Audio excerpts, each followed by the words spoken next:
What's up, everybody? Welcome back to Pens and Tea. My name is Carrie, and today we're sitting in my kitchen because it is such a beautiful day. I have the windows open, the sun is shining, there's a cool breeze coming, and for those of you who don't know, it has, with the Humidex, felt like 40 degrees Celsius. Yes, I know most of you are American, so just Google the conversion from 40 degrees Celsius to Fahrenheit. And there you go. It's been freaking hot. So today is lovely. I'm in my kitchen and we're gonna talk some absurd fountain pens. Absurd. So they're all different price points. They're all outrageous price points, with number 5 going to be the biggest price. And this is it. We've reached the end of my top 5 insert price range here fountain pen series. I might do, an updated one like maybe a year or so from now, but I have loved making them. You guys seem to have liked watching them, so let's just jump into it. So one of the ones that I saw online and I thought was so freaking cool is from Montegrappa. It's Montegrappa's Q1 fountain pen. I don't really know what the Q1 means. Some of these pens are a little hard to find like details on, but it's priced at $10,000, which I believe is, yes, it is. I'm looking down I got a cheat sheet here because obviously I've never used these, so I'm not speaking from experience. I'm just going off of what I've seen online, which just, it's $10,000. It has 4 ink chambers, which is really different, really cool. It's got like 4 different spots for cartridges, kind of like a revolver, so like you can just change colors whenever you want. I wonder though how it would work as far as like changing it, like if you've used half of this converter or cartridge and now you're moving into the other half, like what that transition between colors would be like. That would be very interesting to see, but I imagine if you use all the same ink brand and you don't use like, crazy properties, then it would be fine. You just have a slightly muddled colors until it works out of the feed. But it's an 18 karat nib. It's made out of leather and titanium, and it is just so dope looking. It looks like a big fat fountain pen, and I kind of wish I could test it out because I really want to know how do you spin it so that it changes into each different ink, and how long does it take for one ink to go into the other? Is it like a pilot parallel where you can kiss the nibs together and transfer some of that ink? It's just fascinating. But at $10,000, I ain't ever gonna try it. Going up from there to our next most expensive is by Omas, RIP.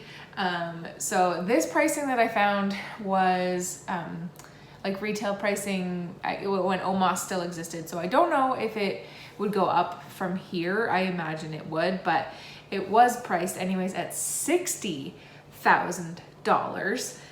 And this is probably the most basic looking pens out of this whole list. It's the Olympus Phoenix Platinum fountain pens with diamonds. It's a very long name. It's a platinum and yellow enamel 18 karat nib, and it has a gold rhodium covered nib, if that makes any sense. And then of course has that cool looking design around the body of the pen. The Phoenix kind of contrasts between the yellow gold and like the white overlay, which is really interesting looking. I imagine that it would be cartridge converter, but I don't know because nowhere that I could find said whether it was cartridge or piston, but I feel like it's probably cartridge. But then again, my brain also goes, Omas primarily did a lot of pistons, so I'm a little intrigued. Much like the Montegrappa Q1, I'd be very interested to try it out. So if any of you have one and don't mind loaning a $60,000 pen, you know where to find me. Hey. Going up from there, because yes, It's getting more expensive, people. We're moving to something that's worth $265,000. This is all US pricing, by the way. So for Canada, ooh, you better believe it's way more expensive than this. But $265,000, we come into a La Modernista Diamonds by Karen Dash, which it's a rhodium plated gold nib covered in 20 carats of Wessel Diamonds and 32 carats of rubies. Now, I'm not a diamond official. I don't even know what the people are called that are diamond people. I'm sure in the comment section below you'll let me know basically already. But I don't know what Wessel Diamonds are. There's a pen that I'm going to be talking about in a minute that is also going to feature diamonds that has a different name and then diamond. So I don't know if it's a brand or if it's a clarity or whatever. I just know diamonds are expensive. And this one is specifically branded Wessel Diamonds. This pen is bananas looking. Out of all of the pens, this is probably the one that I would purchase if you want to put that there. It's kind of got like that Visconti looking like rounded, like circled edges, sort of like the rounded square. I can't remember what Visconti actually calls that term, where it like softens the squares to it. But it's super blingy looking without being like, whoa, blingy. I mean, it's still whoa, but not as, especially when we come to the next two. So the next one after that is $730,000. And we're gonna move into a Mont Blanc partnership. So it's a partnership between Mont Blanc and somebody named, I wrote it down because I've never heard of them, Van Cleef and Arpels. I know I just goofed that name, but that's what I see. It's the Mystery Masterpiece by Mont Blanc and Van Cleef and Arpels. Again, never heard of them, don't know who they are. You know, somebody shout it out in the comment section below, so that, you know, not only myself, but everyone else can know too.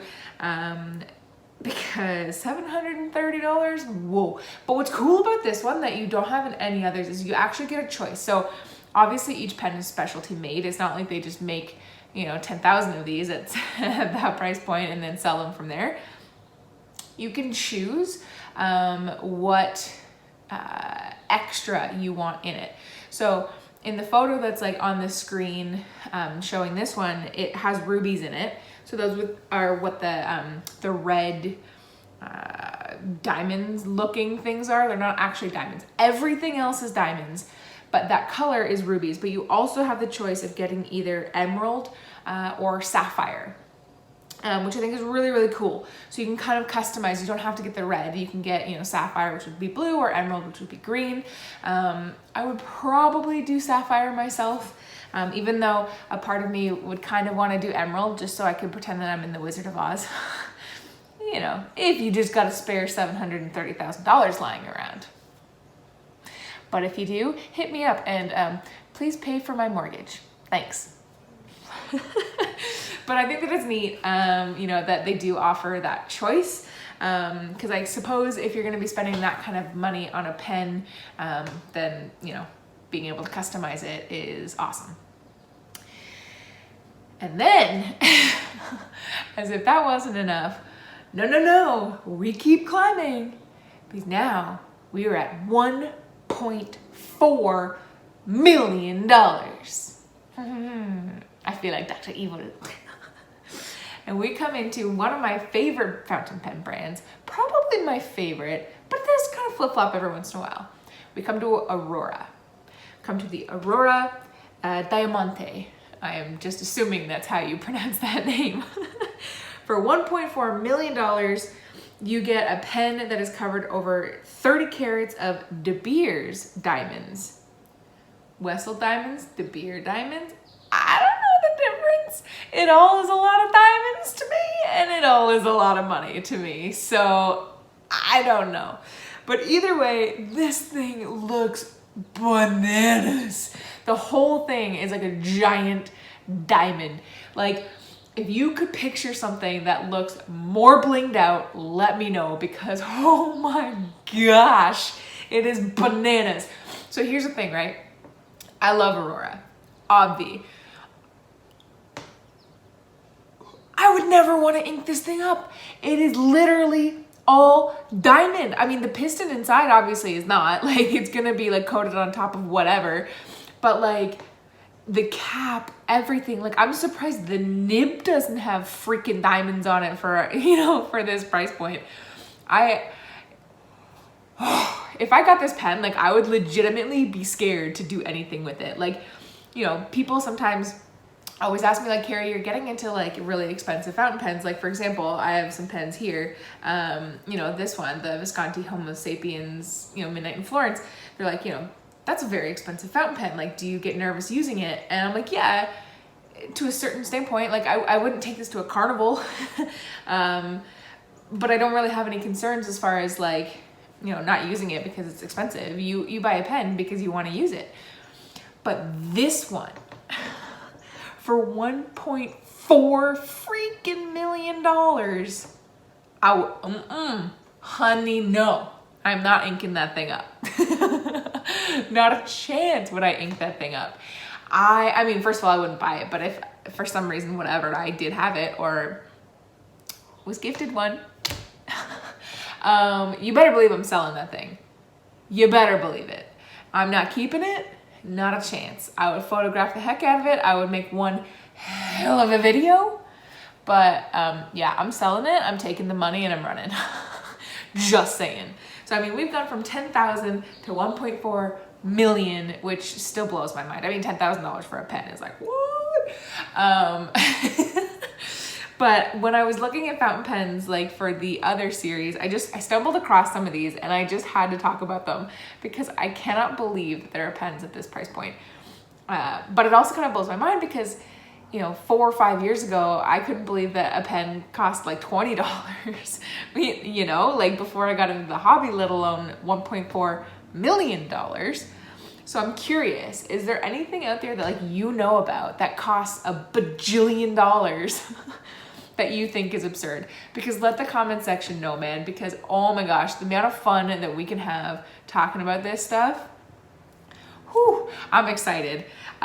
Just the idea of ever touching one, looking at one in real life would just blow my mind. Like, I know there's like a Visconti Alchemy where it's like got this huge like circle thing, you know, with the pen and it's like all crystallized and like all this kind of stuff. So like, I know there's some dope pens out there, and I'm really curious to see what you guys think. But what I also want to know what you guys think is, how have you found this series? Like, this video here was just for fun. I mean, they're all just for fun, let's be honest. But if you, you know, have watched the rest of the series, did you like it? Should I continue to do more videos like this? Would you like me to do another round of these top 5s in like, you know, a year from now, if anything changes? Let me know. I'm really interested to see what you all think. And guys, like the video. If you liked it, hit the subscribe if you haven't yet done so already. Check out my Instagram, Pens and Tea. I post pretty frequently over there about what I'm doing through the dailies. And guys, thank you for watching. And as always, I'll see you next time.